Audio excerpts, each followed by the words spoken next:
ले जाओ बहन को आराम करने के लिए ले जाओ। नहीं भैया, कराबाया राम बहिनिया याद न मालूम है। नहीं भैया, मैं नहीं जाऊंगी भैया।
स्वामी जी आप लेट मत कीजिए।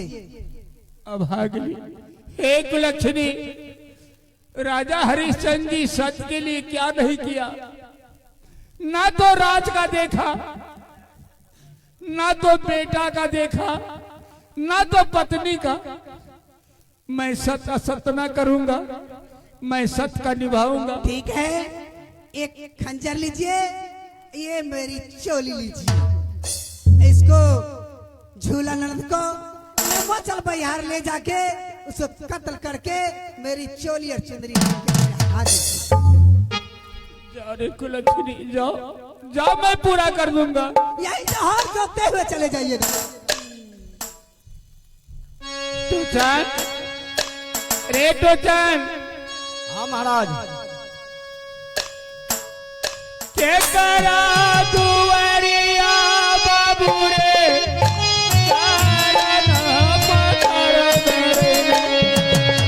क्या हुआ महाराज, आप रो रहे महाराज?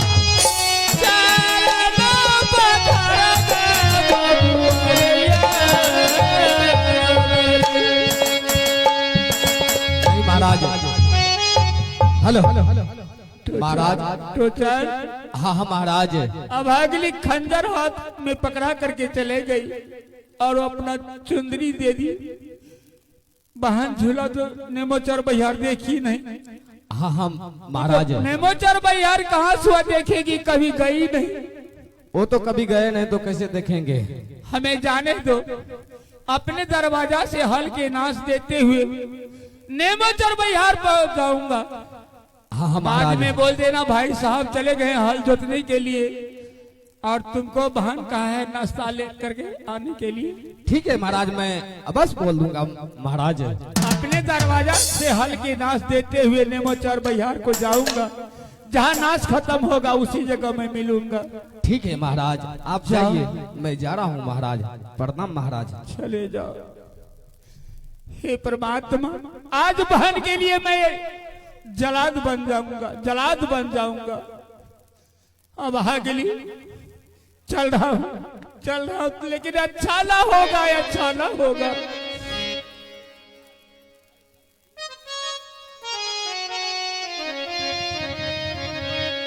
आगे माइयो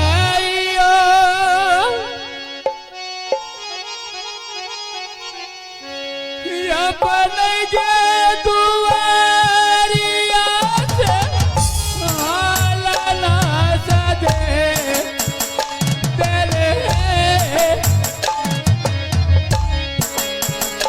अब काई बेल कारी यही गया मगी।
नेमोचर बिहार पहुंच चुका हूँ।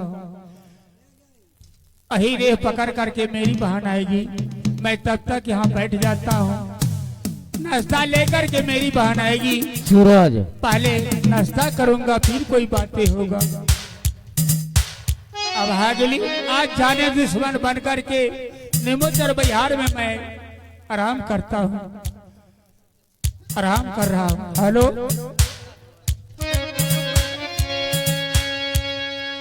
ए अजीना करिए प्रभु जी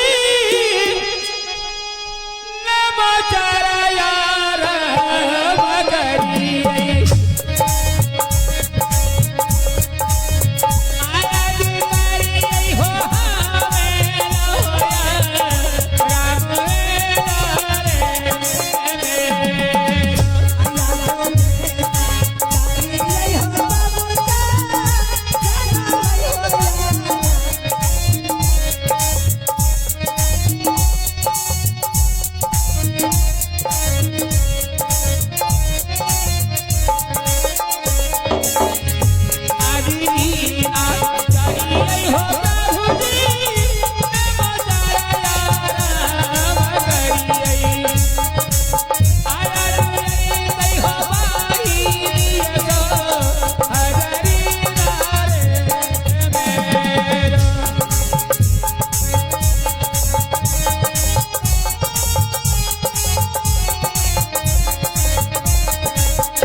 स्वामी जी तो चले गए नेमोचर बिहार हाल जोतने के लिए।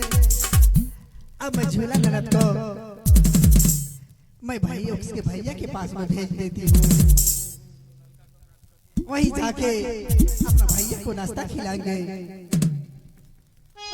आहे जल्दी से आहे यादी हाला नदीरा आहे भाभी मगरा दी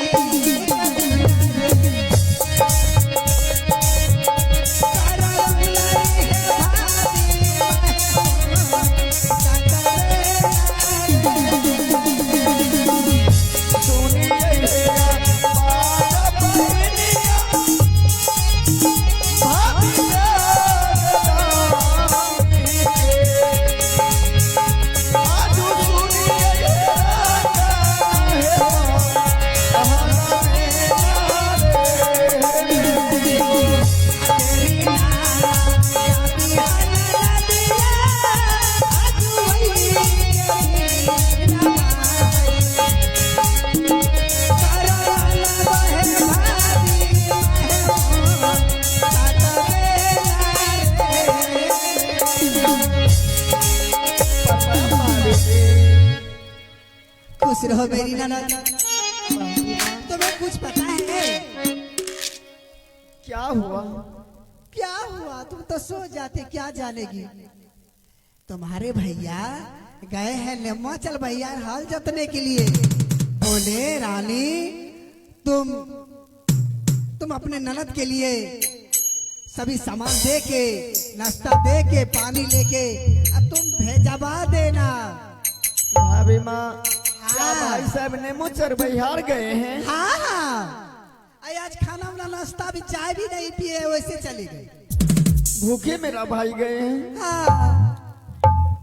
तो भाभी माँ, अगर भाई साहब गया है नेमोचर बिहार, मैं तो नेमोचर बिहार देखी नहीं हूँ भाभी माँ, मैं कैसे जाऊंगी नेमोचर बिहार? कैसे जाएगी? जैसे गए हैं दूल्हा हर जोतने के तुम्हारा, वैसे चले जाओ तुम भी।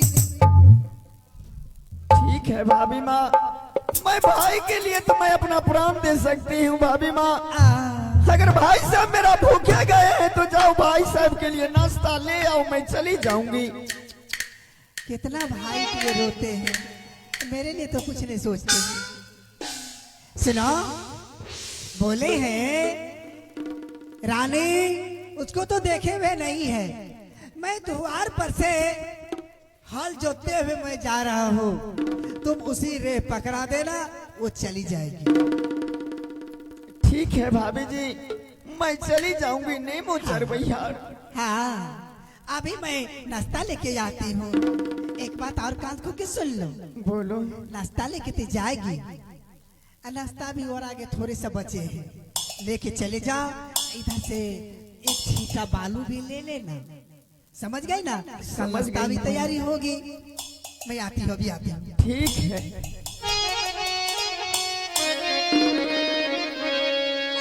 अरे अजुदीना जय बहिनिया मचारा बहिहार बाई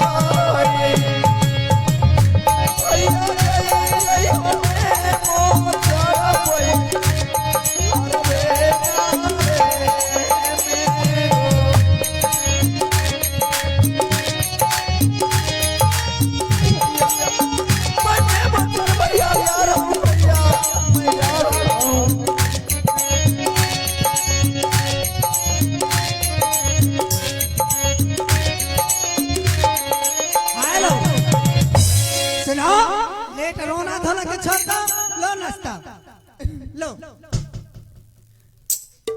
सौतीन वैसे नहीं पूछेगी। सौतीन सुनो,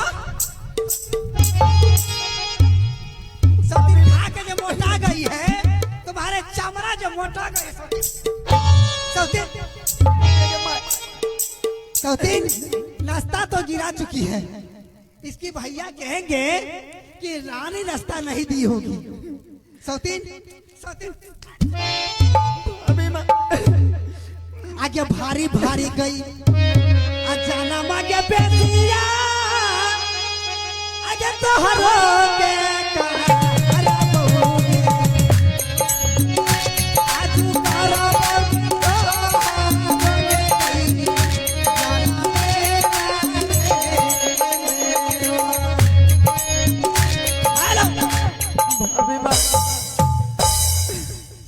तो दिल करते कि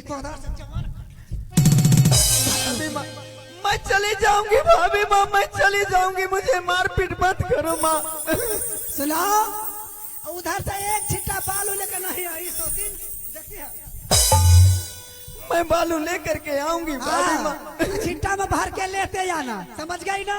चप चप जो मारती है नाश्ता कैसे होगी? भैया मैं भैया है कि भैया आ रही हूँ, भैया मैं आ रही हूँ। जाके इतना नखरा दिखाती है, आगे कारा बह गया आरामो आगे मैया सा महल गया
रुक जा झूला बहन, रुक जा। आप कौन बोल रहे हैं? बहन मैं कागा बोल रहा हूँ बहन। खागा? हाँ आज मेरा भाई नेमो चर बहियार में मेरा इंतजार करती है, उसके लिए भोजन लेकर के जा रही हूँ। नहीं बहन, आज रुक जा बहन, यहीं से लौट करके तू अपने महल चले आओ बहन। आज तुम्हारी हत्या हो जाएगी, वहाँ इंतजार में है। इसलिए बहन तू यहाँ से लौट करके महल चले आओ। कागा आज मेरा प्राण क्यों नहीं निकल जाएगा कागा। मैं अपना भाई को अपने हाथ से जब तक मैं भोजन नहीं कराऊंगी तब तक मैं वापस नहीं आ सकती हूँ। बहन अगर तुम्हारी मृत्यु हो जाएगी बहन तो मुझे दाना कौन डालेंगे बहन। अरे बना का कहानियां रे कागा तारो के रे माना बबू रे नहीं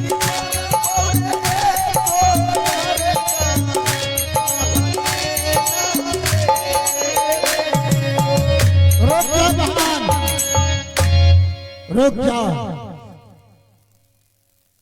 मैं तोता बोल रहा हूँ बहन। तोता हाँ तू बहन। मेरे रास्ता क्यों रोक रहा है रे। बहन आज नेमाचर यार मत जाओ बहन, तुम्हारी मृत्यु हो जाएगी बहन। दुश्मन इंतजार कर रहा है बहन, तुम यहीं से लौट करके महल चले जाओ बहन। नहीं तोता आज मैं किसी का बात नहीं रखूंगी। मैं अपने भाई के लिए नेमोचर भैयार तो मैं अवश्य आऊंगी। बहन तुम्हारी मृत्यु यदि हो जाएंगे तो मुझे दाना कौन डालेंगे बहन।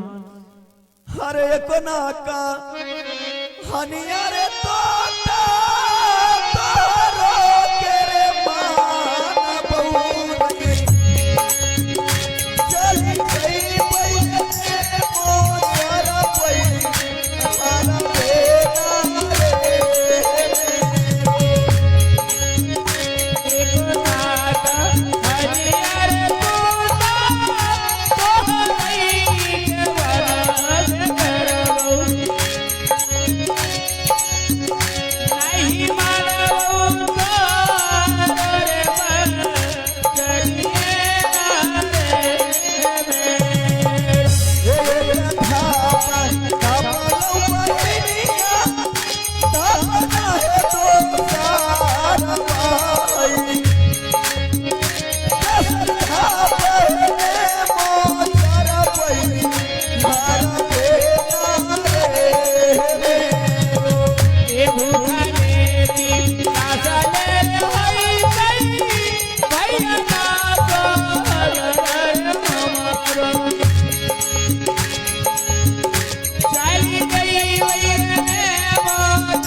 बहन प्रणाम भैया। आशीर्वाद बहन, क्या नाश्ता लेकर के आई हो?